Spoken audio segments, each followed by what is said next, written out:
So did you know that our intuition, the thoughts of what exactly makes us happy, is wrong? Because we don't have the right reference point, and also our minds get get used to things very quickly. So if our intuition is wrong, how can we experience the most happiness so we can have a joyful and satisfied life? Hello, you amazing souls, and welcome back to my channel. My name is Brie Mosquera, and I am a law of attraction mindset coach.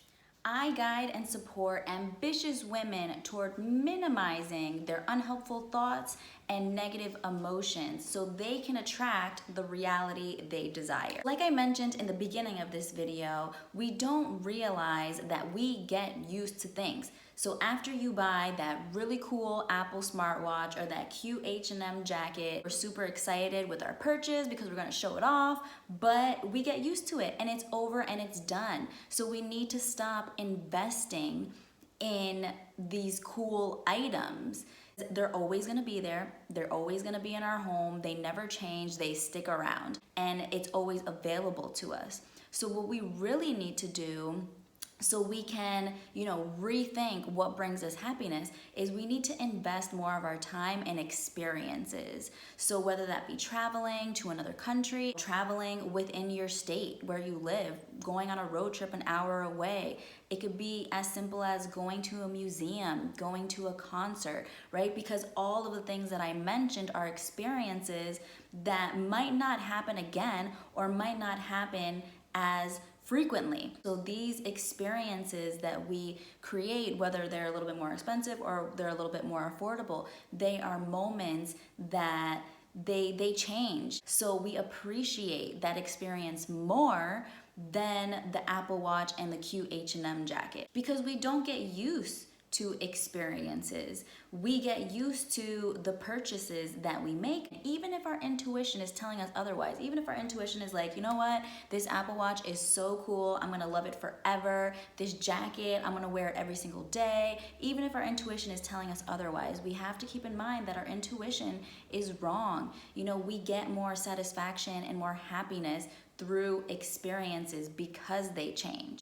So like I also mentioned, our happiness, that initial feeling that we experience after we purchase something, then goes and drops to a baseline, right? So in order to prevent that from happening, you want to savor the moment, right? So when you're experiencing something that you realize like, oh wow, I'm having so much fun, this brings me so much excitement, I'm really enjoying myself, you want to review that moment and appreciating it as it's happening. So activities that allow you to savor the moment some more is to absorb yourself in that moment, be present.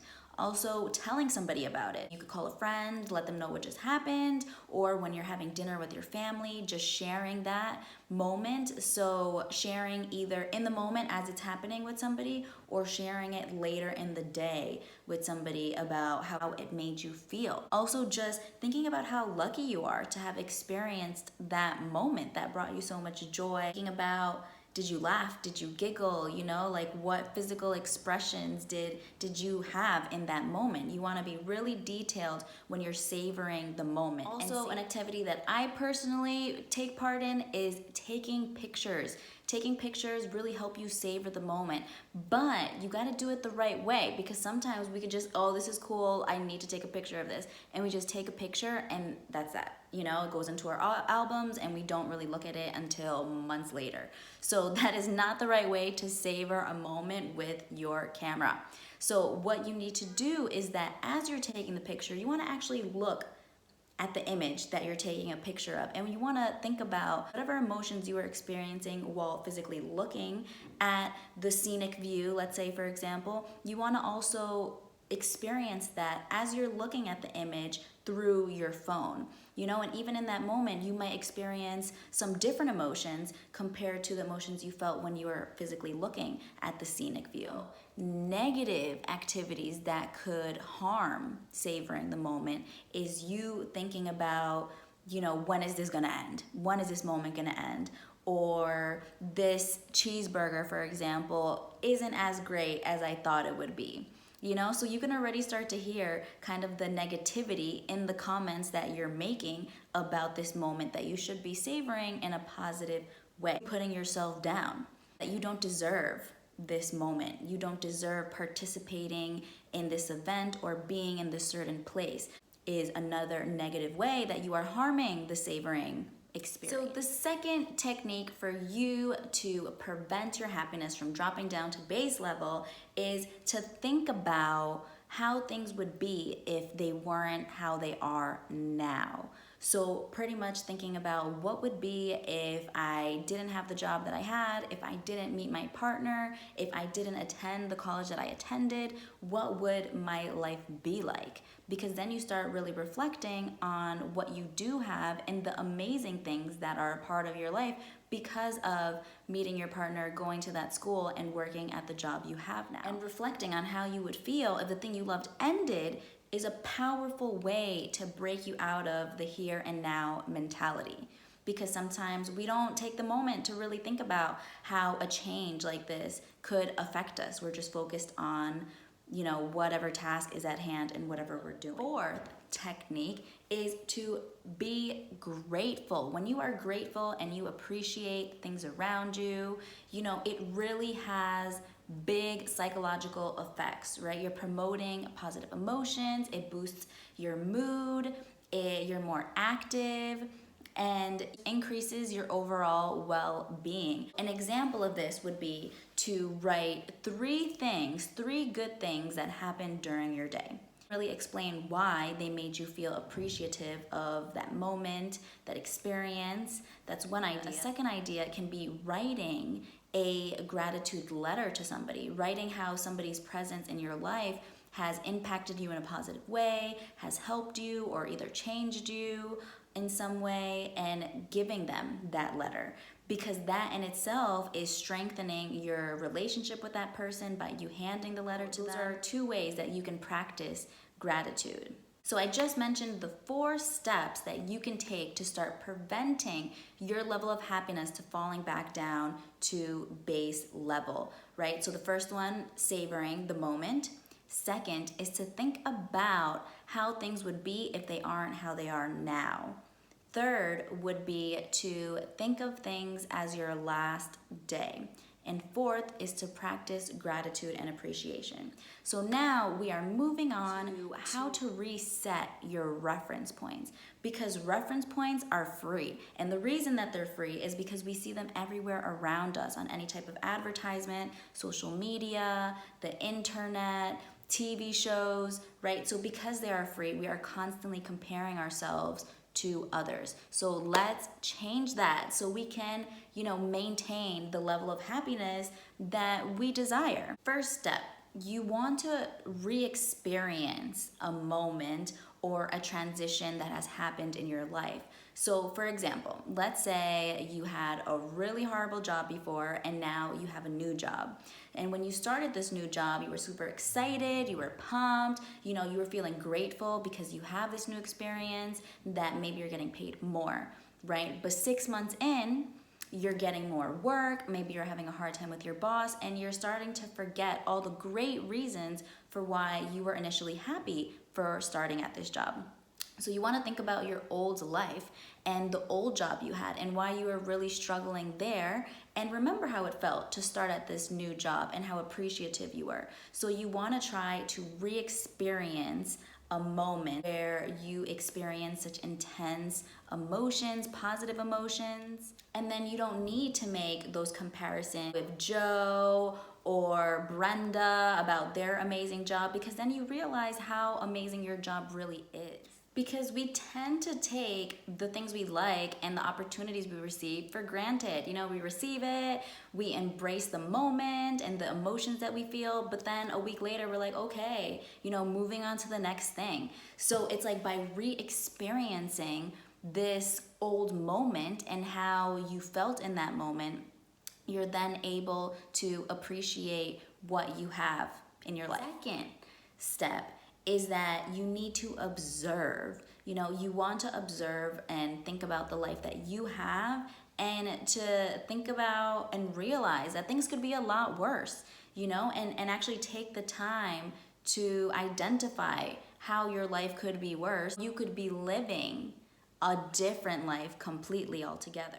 Also, observing this fantasy life that is the life that you think you want based on social media and reality TV shows. So thinking about this fantasy life, observing it, and thinking about how it would still have the same either obstacles or struggles that you face now, and find those similarities between the life that you're living and this fantasy life that you think you want because you're comparing it to what others have. The third step is to avoid social comparisons. So I know this sounds really extreme, but if you find yourself comparing yourself too much to what you see on social media, I would just say to delete the apps. If you feel like you cannot, because I know that's like a drastic move to make, well, then maintain your social media accounts.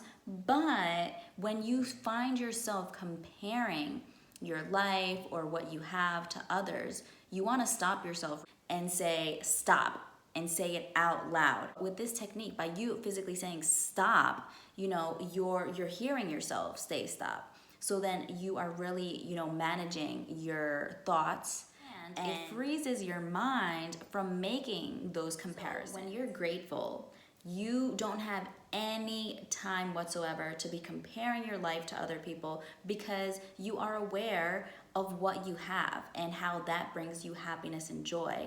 So another way that you can prevent social comparisons is to really identify what your comparisons even are.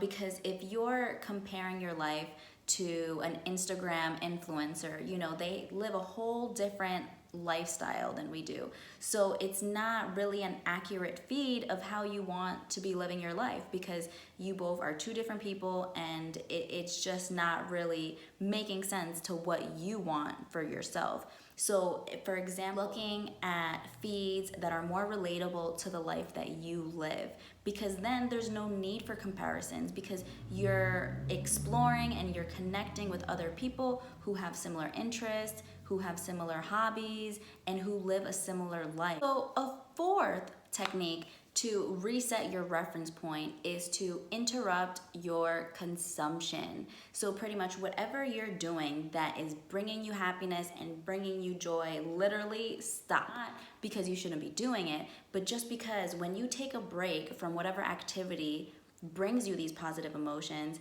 and then you get back to it, you're able to re-spark those initial emotions again and let the emotion and feeling stretch, rather than lasting 5 minutes and then that's it. A fifth technique in order to reset our reference point and also to prevent our happiness from going to baseline is to increase your variety, right? If you do something and you enjoy it and you continue to do it every day for the next 2 weeks, by the time you move on to the third week, you're gonna be so tired and over it. And that reference point that you initially established and you thought would bring you that happiness is boring, and it's not making you feel that great. So having some variety in your life is dynamic, and it makes us happy. We don't get tired of the same thing over and over again. We're switching it up. We spoke about many things today. First, how to overcome getting used to things, especially getting used to those cool things that we buy. Secondly, how to prevent our level of happiness from falling back down to base level. Thirdly, we spoke about how to reset our reference points of comparing our lives to others. So if you like this video, click the like button and subscribe for some more tips on how you can live a more joyful and satisfied life.